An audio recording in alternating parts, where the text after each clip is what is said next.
Hey everybody, it's Janice with Creating Through Chaos, and today we're going to make a haunted house from a bunch of things that I found at the Dollar Tree. This video is a little long, but totally worth watching till the end because it's amazing.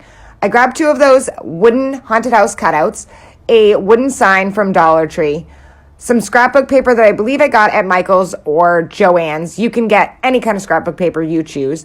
You'll need 4 of the mini Jenga blocks from Dollar Tree, large jumbo craft sticks, the popsicle size craft sticks, some of the wooden stickers that were out at Dollar Tree, some moss, some sparkle mesh with the spider webs. You'll need one of the small set of Christmas lights in orange. So the first thing I did was flip my scrapbook paper over and traced my haunted house onto the back side of the scrapbook paper. And I made sure I traced out every window, because you're going to have to cut out the windows too. Now this proves to be a little difficult, so you'll need to use probably an X-Acto knife to get the windows to cut out well.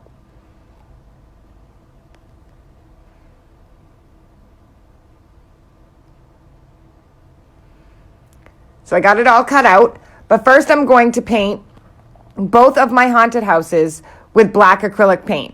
And I did the front and the back. But before I painted them, I took my little mini Jenga blocks and I glued them to the bottom of each of the haunted houses.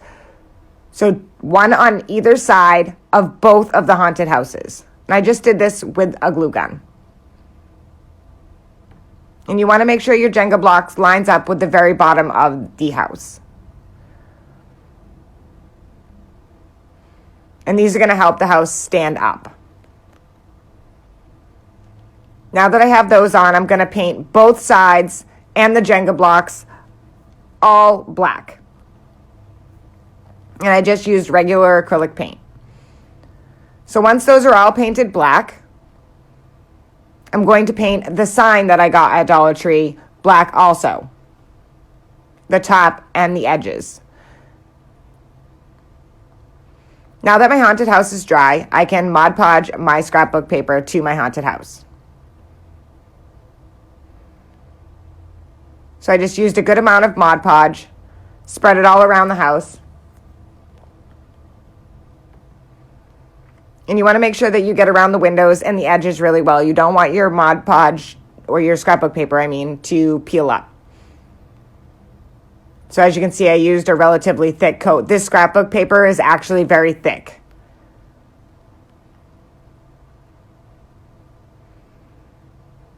Now that I have it all arranged on there, I'm just going to use my fingers to press it all out and make sure that I got around all the windows, as you don't want your paper to peel up. You can skip this part if you don't want to add scrapbook paper. You can definitely just leave it black. I had this scrapbook paper and I really wanted to use it for something. So now that that's all done, I'm going to take my sparkle mesh and I'm going to lay it across the back of my haunted house and cut it to size. And I want it to cover all of the windows. So I'm going to take the Mod Podge and put it all over around all of the windows. And then I'm going to lay my sparkle mesh on that. Then once my sparkle mesh is laid on that, I'm going to Mod Podge right over the sparkle mesh also. I tried to avoid where the window openings were with the Mod Podge. So when I go back over, I do it around the windows and not over them. And you're going to do this on both of your haunted houses. And you're also going to need to cut out a small piece of the sparkle mesh to do the top window of each house. And this will all dry clear so you won't see it. And it's going to be on the inside of your house so you won't notice it at all. This is for a look from looking from the outside. And you'll see what I mean when we get later on into the video.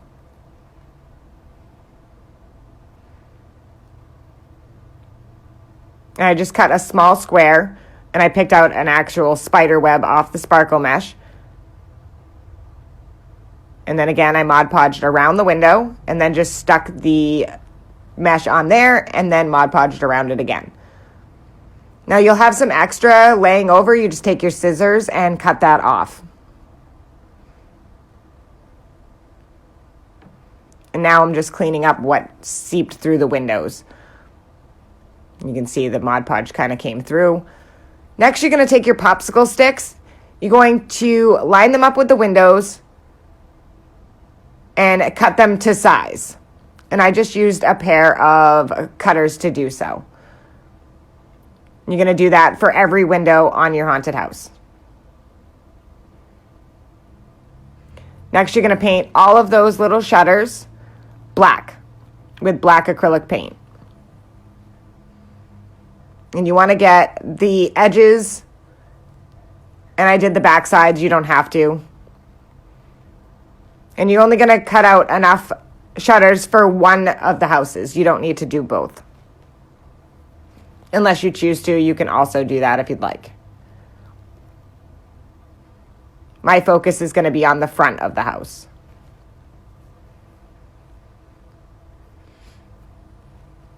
Once those are all dry, you're going to take your jumbo craft sticks and you're going to decide about how many that you'll need to go around the roof. You're going to cut them to the size that you want for the haunted houses to be away from each other. So the length that you would like them to be away from each other with a little bit of space on each side over. You're going to paint them all black once you have them cut to size. Next, I took the lights from Dollar Tree and I glued the battery pack into the bottom of the sign. And then I'm going to glue the lights underneath each window on the front of my haunted house. So I'm going to use the back side, but I'm only going to put lights in the windows of the front of the house. So this would be the piece that I put the scrapbook paper on. And this is all kind of difficult to explain as I'm going. This video was actually a little over an hour long, and I've cut it down into, I don't even know, a 20-minute version. But I'm just trying to give you the idea of what I'm doing here. So I want the light to come through each window and kind of look like candlesticks in the windows. So I just kept wrapping it around and putting a light on each window and just adding a little dab of hot glue to hold the light in place. Now, once you have all your lights attached and you have your box glued underneath, you're going to glue onto the little Jenga blocks and stick your house onto the sign that we've painted. And you're going to take the other one and put it on the back side and glue that into place also. And you're going to decide about how far apart you want your houses to be. And this is what I meant by cutting your jumbo craft sticks to be about the width apart that you want the houses, with a little bit of hangover, as a roof would normally do. Once you have both of your pieces glued onto your board, you're just going to start gluing your jumbo craft sticks on. And I left my craft sticks a little spaced apart.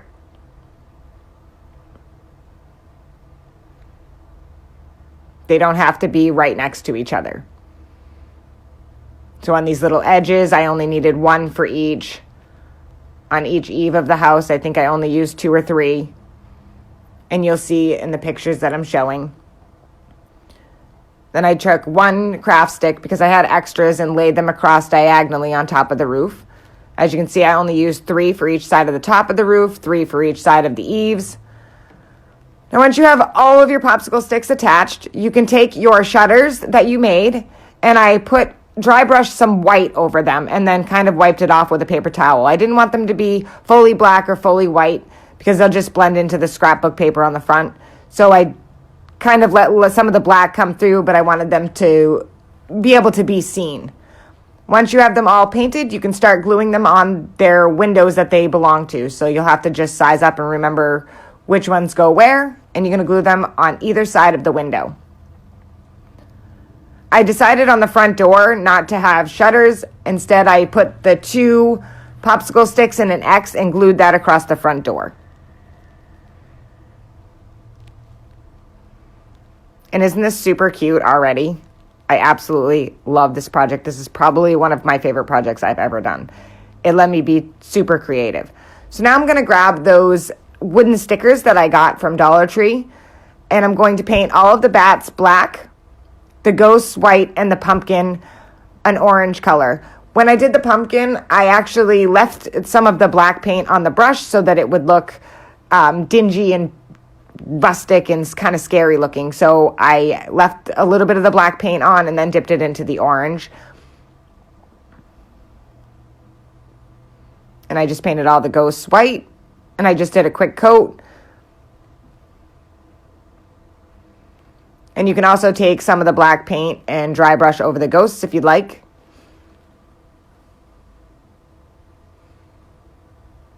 I ended up taking a little bit of white paint afterwards and doing the edges of all the bats.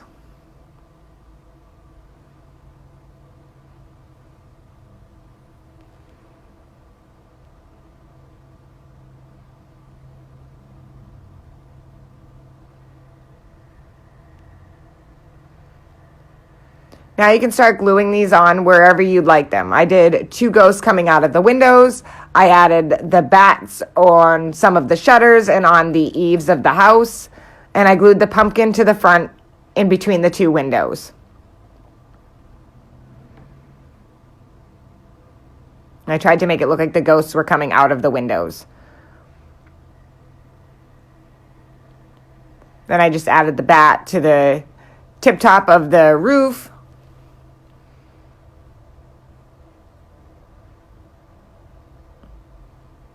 And you can add more ghosts and more bats and more pumpkins. It's totally up to you. This is the part where you get creative and make it your own.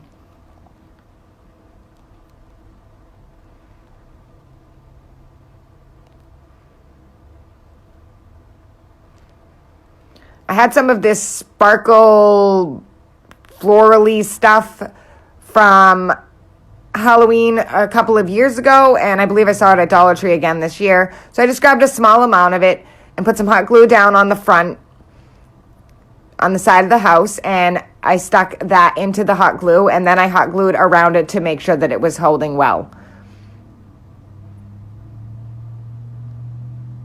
And I used a large amount of hot glue to make sure that it doesn't come off. And I just ran it up the side of the house, and I even put a dot of glue onto the eave of the roof and stuck it to that also. You don't have to do that, but I just wanted to make sure it wasn't going to flop around.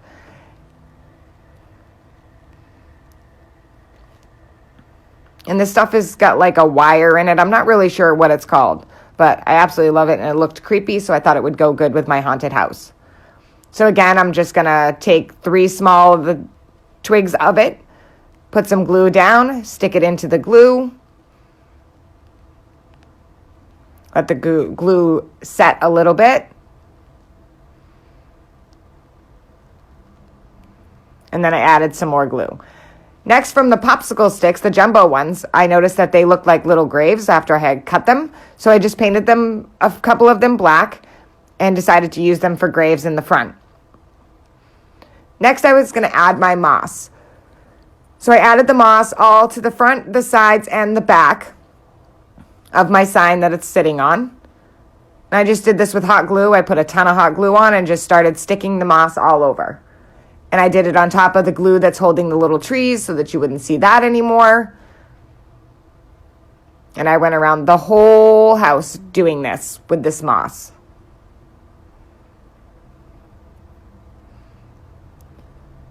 And once you have it all glued on, you can trim it up with some scissors so that it's not hanging over everywhere and not falling off all over the place.